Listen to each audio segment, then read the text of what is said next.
নমস্কার বন্ধুরা, কেমন আছেন সবাই? চলে এলাম আবার আজকে একটা নতুন টিফিন রেসিপি নিয়ে। গতকাল ভিডিও করতে পারিনি, শরীরটাও ভালো ছিল না, আর একটা জায়গায় গিয়েছিলাম, তো সেখান থেকে ফিরতে অনেক রাত হয়ে গেছে, তার জন্য করতে পারিনি। তো আজকে দেখো, অল্প আমি একটু চাল ভিজিয়ে নিয়েছি, যে চালটা ঘন্টা 2-3 ভিজিয়ে রেখেছিলাম। এবার এটাকে মিক্সিং বলে দিয়ে একটা স্মুথ পেস্ট বানিয়ে নেব। এটা দিয়ে চালের ধোকলা বানিয়ে দেখাবো কত সুন্দর রেসিপিটা হয় তেল ছাড়া। তো আমি এটাকে একটা মিক্সিং বলে ভরে নিচ্ছি। এর মধ্যে ভরে আমি অল্প জল দিয়ে একটা ব্যাটার বানিয়ে নেব।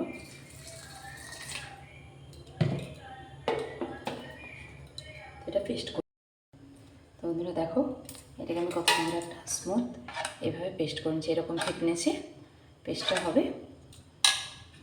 এবার আমি এর মধ্যে কিছু শুকনো মশলা দিয়ে দেবো।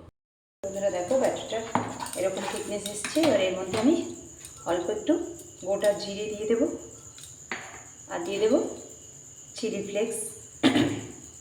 এটা বাচ্চারা যদি খায়, যেরকম ঝাল খাবে সেরকম একটু ধনে পাউডার, জিরে পাউডার, আর স্বাদ অনুযায়ী লবণটা দিয়ে দেবো।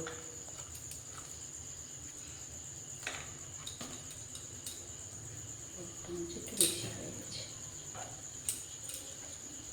এটাকে আমি মিক্স করে নেব ভালো করে। দেখো, ব্যাটারটা রেডি করে নিয়েছি। এখানে বলেছিলাম 1 ফোঁটা তেলে টিফিনটা বানানো যাবে, তো অল্প এই প্লেটের গায়ে মাখার জন্য যেটুকু তেল লাগবে, আর সামান্য তড়কা দেওয়ার কাছে আপনারা ঘি বাটা যা হোক ব্যবহার করতে পারেন। এটার গায়ে তেলটা লাগিয়ে দেওয়ার কারণ চট করে যাতে না লেগে যায়, এটা উঠে যাবে সুন্দরভাবে। ব্যাটারটাকে আমি এবারে এর মধ্যে ঢেলে দেবো। এবারে একটু ফেটিয়ে নিতে হবে। থিকনেসটা ঠিক এরকম থাকবে, একদম এরকম দিতে পারে, খুব সুন্দরভাবে শেষে এর মধ্যে আমি অ্যাড করবো একটুখানি বেকিং সোডা।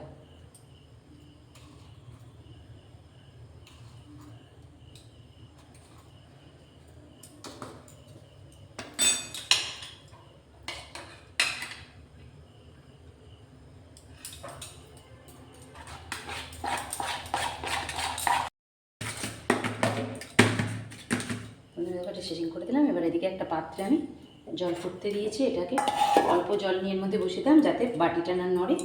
এর মধ্যে আমি এটা বসিয়ে দিলাম, দিয়ে ওভেনটাকে বাড়িয়ে দিচ্ছি। একটা ঢাকনা দিয়ে দেবো, দিয়ে 10 মিনিট মতো হতে দেবো, দিয়ে রেডি হয়ে যাবে এটা চালের ধোকলা। দেখো, এটা পুরোপুরি 10 মিনিট হয়ে গেছে, রেডি হয়ে গেছে। এবার আমি একটা ছুরি এর মধ্যে ঢুকিয়ে দেখছি, দেখুন ছুরিটার গায়ে কিচ্ছু লাগছে না, পুরোপুরি এটা রেডি হয়ে গেছে। গ্যাসটাকে বন্ধ করে এটাকে আমি নামিয়ে নিচ্ছি, একটু ঠান্ডা হতে দেবো। ঠান্ডা হোক ততক্ষণ, আমি এখানে ততক্ষণ একটা তড়কা রেডি করে নেব। আমি অল্প তেল দিয়ে নিয়েছি, এটা ঘি দিয়েও আপনারা যে যেটা পছন্দ করেন সেটা দিয়ে দিতে পারেন। ঘি, বাটার, বাচ্চারা যেটা পছন্দ করবে সেটা দিতে পারেন। অল্প একটু সর্ষে দিয়ে দিচ্ছি এর মধ্যে, সাদা কালো যে কোনো সর্ষেই দেওয়া যেতে পারে। তো সর্ষেটা রেডি হয়ে গেছে, ওর উপর থেকে কারি পাতা দিয়ে দিচ্ছি আমি, আর কুচি করে রাখা কাঁচা লঙ্কাটা দিয়ে দেবো। এটা কাঁচা লঙ্কাটা নাও দিতে পারেন, আপনারা ঠিক করে দিতে পারেন এটাকে।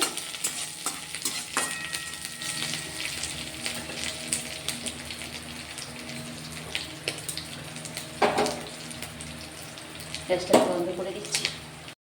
তো এটা পুরোপুরি ঠান্ডা হয়ে গেছে, এটা সাইডটা যাতে ছেড়ে যায়, আমি একটু সেই জন্য একটু সাইডটাকে করে নেবো ছুরি দিয়ে। একটা থালার উপরে চাপা দিয়ে এটাকে আমি উল্টে দেবো। এটা খুব সুন্দর হয়েছে। এবার আমি এটাকে ভালো করে পিস পিস করে কেটে নেব।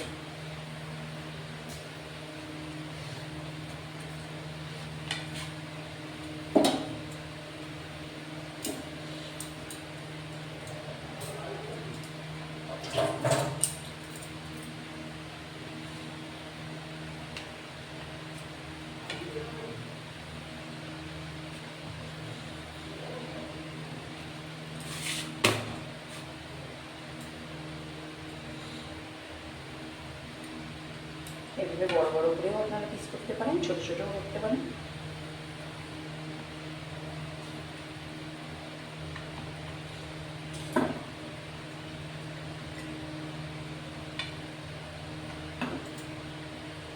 বাচ্চাদের টিফিন বক্সে বা অফিসের লাঞ্চ বক্সে দেওয়ার জন্য একদম সুন্দর জিনিসটা।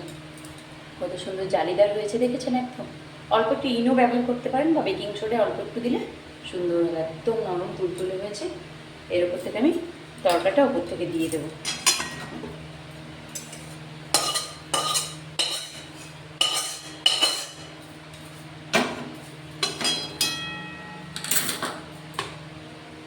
এটা যদি চিলি ফ্লেক্স বা হলুদের কোনো না ব্যবহার করেন তাহলে এটা সুন্দর সাদা হবে দেখতে। এটা আমার একটু চিলি ফ্লেক্স ব্যবহার করেন, একটু কালারটা চেঞ্জ হয়ে গেছে। তো বন্ধুরা দেখো, চালের ধোকলাটা পুরোপুরি রেডি হয়ে গেছে, একদম খুব স্পঞ্জি হয়েছে এবং খুব স্বাস্থ্যকর। দেখলেন তো কতটুকু একদম অল্প তেলে আমি বানিয়েছি। পুরো রেসিপিটা শুরু থেকে শেষ অবধি যদি দেখেন তো বুঝতে পারবেন যে তেলটা আমি একদম খুব অল্প এইটুকুই ব্যবহার করেছি তরকারিতে। আর প্যানের গায়ে একটু মেখে নিয়েছি। এটা চাল দিয়েই পুরো বানিয়েছি আমি, খুব টেস্টফুল হয় খেতে। আপনারা অবশ্যই একবার বাড়িতে বানিয়ে দেবেন চালের ধোকলা।